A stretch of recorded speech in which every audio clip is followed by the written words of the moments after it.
대박자 종목 시간입니다. 어떤 종목에 대해서 오늘 심도 있게 나눠볼까요? 이분과 이야기 풀어볼게요. 에이콘스탁의 신준석 팀장입니다. 어서 오세요. 네, 안녕하세요.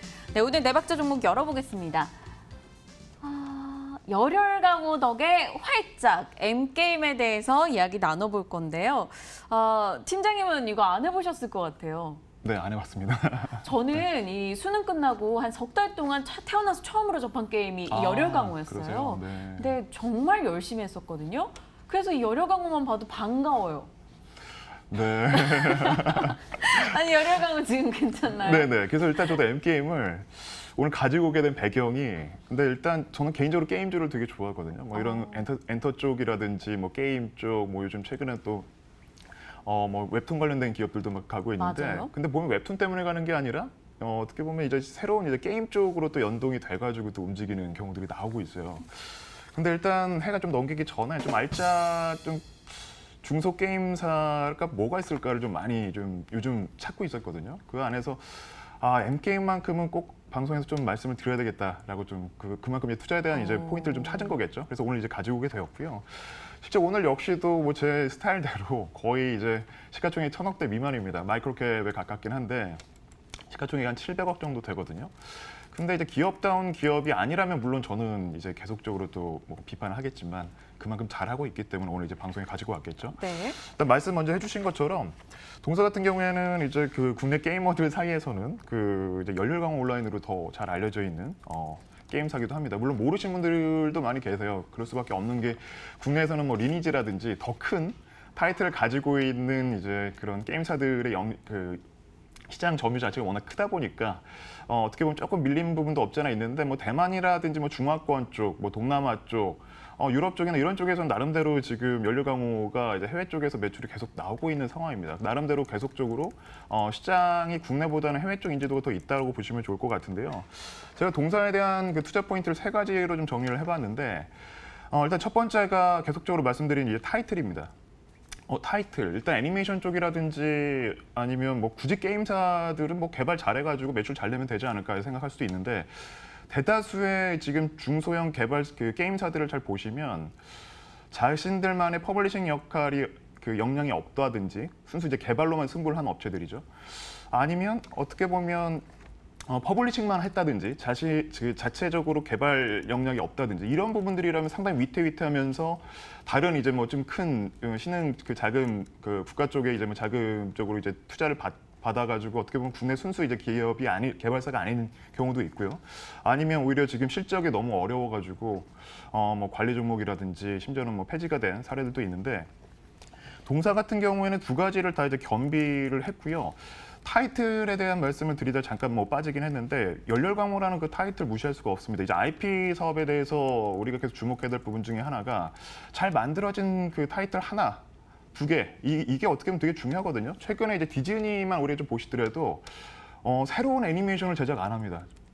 보신 분들 계시겠지만 이제 실사로 된 부분, 기존에 이미 다 잘 알려져 있는 정평이 나 있는 애니메이션들을 가지고 실사 애니메이션을 이제 만들어가지고 다시 흥행을 하고 있거든요. 얼마 전에 제가 봤던 기사를 보면 제작비 대비 벌써 5배가 넘는 수확을 벌어들였다고 해요, 디즈니가. 그 부분들은 그것만 보시더라도 일단 기존에 이미 다 흥행을 했기 때문에 시장에서는 인지도가 있는 상황이기 때문에 마케팅비는 줄겠죠. 내부 팀원들이 이미 잘 알고 있는 타이틀이기 때문에 어떻게 보면 시간적인 부분도 줄겠죠. 기업적인 내부적으로 봤을 때는 이 타이틀이 상당히 중요한데 게임사들 중에서는 이런 타이틀을 제대로 된 게임 그 타이틀을 쥐고 있는 기업들이 몇 안 됩니다. 그런 거 봤을 때는 지금 M게임 같은 경우에는 이 열혈강호 지금 타이틀에 나와 있는 것처럼 그 열혈강호라는 그 이제 타이틀로 인해서 매출이 상당히 좀 나오고 있다는 거 우리가 좀 주목하시면 좋을 것 같고요. 2번째는 지금 시장 자체가 이제 가격 조정을 시장이 받고 이제 기간 조정이 지금 진행되고 있는 상황에서 상당히 좀 쉽지 않습니다. 뭐 종목들이 잠깐 그룹핑돼서 움직이곤 있긴 하지만 쫓아가다가는 오히려 더 물릴 수도 있는 그런 좀 리스크가 상당히 높은 시장인데 그만큼 이제 철저히 개별주 장세이기 때문에 그래서 이제 실적에 더 집중을 해야 된다라는 부분들 어떻게 보면 첫 번째 말씀드렸던 거랑 조금 일맥상통한 부분들이 있는데 동사 같은 경우에는 뭐 그 열혈강호 온라인뿐만이 아니라 이제 물론 이제 해외 매출이 계속 늘고 있는 추세이기도 하고 신규 게임이 이제 곧 이제 일검강호라고 해서 MMORPG 게임을 국내 출시를 좀 앞두고 있고요. 잠시 후에도 조금 더 부연 설명을 드리겠지만 이런 단순히 이제 온라인 쪽으로만 그 초점을 두고 있는 것이 아니라 지금 뭐 블록체인 쪽이라든지 모바일 쪽이라든지 본격적으로 새로운 채널의 확대를 시키기 위한 게임들을 계속 접목시키고 있어요. 또 동사의 또 다른 IP 중에 하나가 국내에서는 물론 잠깐 흥행을 하다가 살짝 내려가긴 했지만 귀온이라는 그 IP를 가지고 카카오 블록체인 그 플랫폼 클레이튼 기반의 이제 게임을 연말까지 아마 좀 출시를 지금 준비를 하고 있고 뭐 프린세스 메이커도 잘 알고 있죠. 이런 게임들 2종을 연말까지 지금 낸다고 했으니까 이런 부분들까지도 반영이 된다면 뭐 당장에 뭐 블록체인 게임 시장 안에서 뭔가 매출을 뭐 걷어들인다에 대한 기대도 물론 있을 수 있겠지만 어떻게 보면 좀 중장기적인 포석이 아닌가 이런 좀 판단이 들어서 일단 동사의 실적은 다른 게임사들 비해서 상당히 좀 견고하게 좀 잘 나가고 있다라는 거 좀 보시면 좋을 것 같아요. 그리고 끝으로 이제 블록체인이라든지 뭐 스마트팜 조금 생소할 수도 있지만 스마트팜이라는 또 새로운 사업 영역을 또 2017년 12월에 이제 그 임시 주총을 했고 2018년도 초기에 연초에 이제 새로운 자회사를 이제 하나 만들었습니다. 그래서 블록체인을 위한 블록체인 인사이드라는 이제 자회사를 이제 설립을 했고요. 2018년도 이제 초에.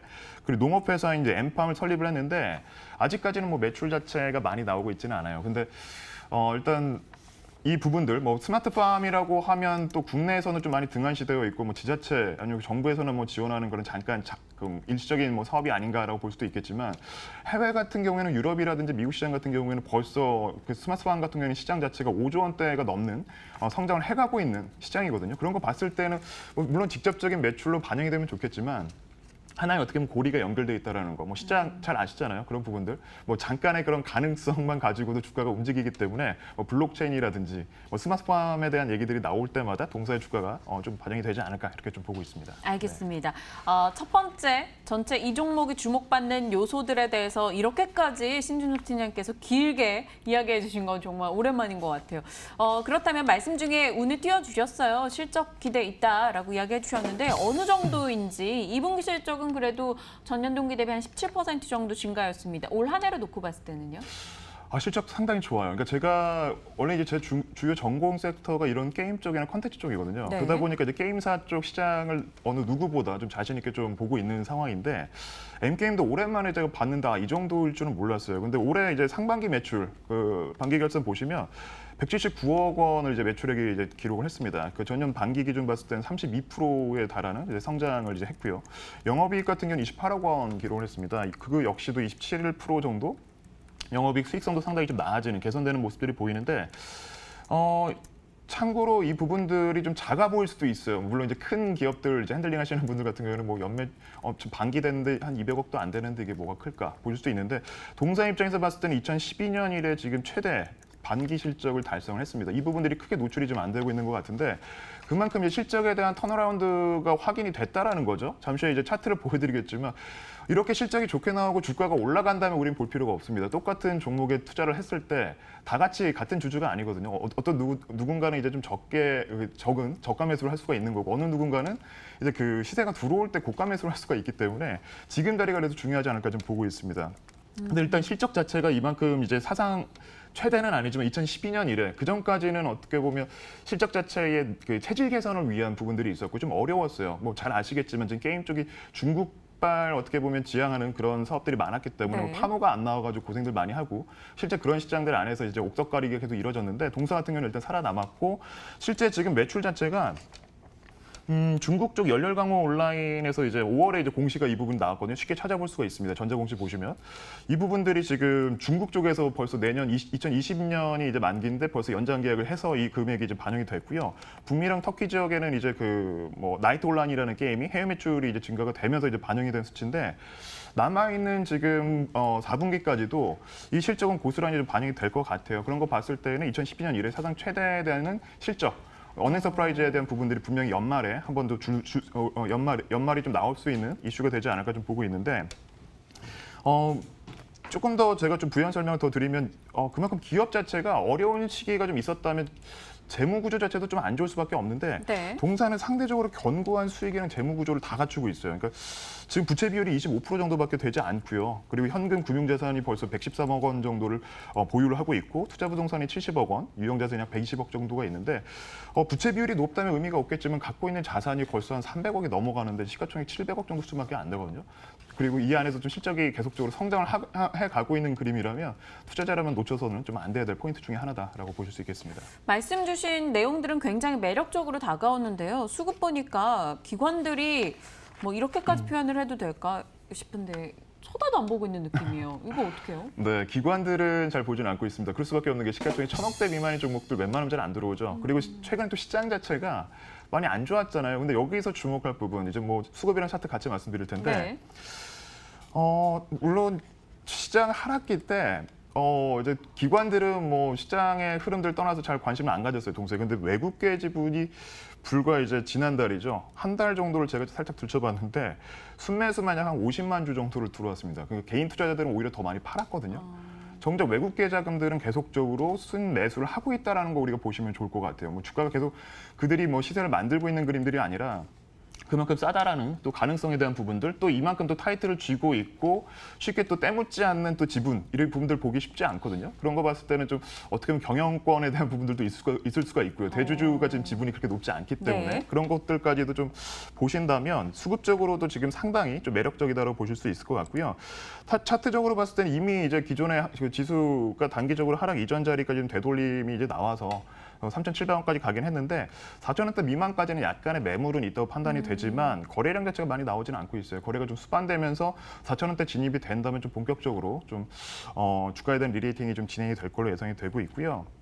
끝으로 보여드리고 싶은 부분은 이제 월봉 차트를 보여드리고 싶은데 네. 오랜 기간 동안에 어떻게 보면 바닥을 벗어나지 못했죠. 그만큼 이 실적이 과연 잘 나올까? 이걸 저도 계속 봤던 부분들인데 이제 올해부터 턴어라운드가 나왔다고 말씀드렸죠. 그런 거 봤을 땐 지금 이 자리가 충분히 좀 저가 매수의 기회로서 좀 삼으시면 좋을 것 같습니다. 그래서 일단은 1차 목표가는 4,120원 정도 좀 대응하시면 좋을 것 같고요. 손절가는 좀 의미는 없을 수 있겠지만 좀 빠질수록 조금 더 비중을 좀 늘리시면 좋을 것 같은데 그래도 좀 단계적으로 접근하시는 분들이 계시다면 3,250원으로 좀 대응하시면 좋을 것 같습니다. 긴 시간 동안 지켜보고 엔게임에 대해서 타이밍을 조금 왔다라는 느낌을 좀 받고 있는데요. 네 박자 종목 오늘 M게임 살펴봤습니다. 7월 부근의 가격 라인 4,120원 정도 목표가 이야기해 주셨고요. 점수로 봤을 때는 실적이나 수급 긍정적인 그리고 이슈까지도 좋은 점수 주셨고요. 가격 부분도 충분히 매력 있다라는 판단으로 오늘 M게임 네 박자 종목 저희 꾸려봤습니다. 여러분은 어떠신가요? 관심이 좀 가시는지 궁금하네요. M게임의 추후 흐름 저희 꾸준히 지켜보면서 AS 해나가도록 하겠습니다. 자, 오늘 네 박자 종목 에이콘스탁의 신준섭 팀장과 함께했습니다. 감사합니다. 네, 감사합니다.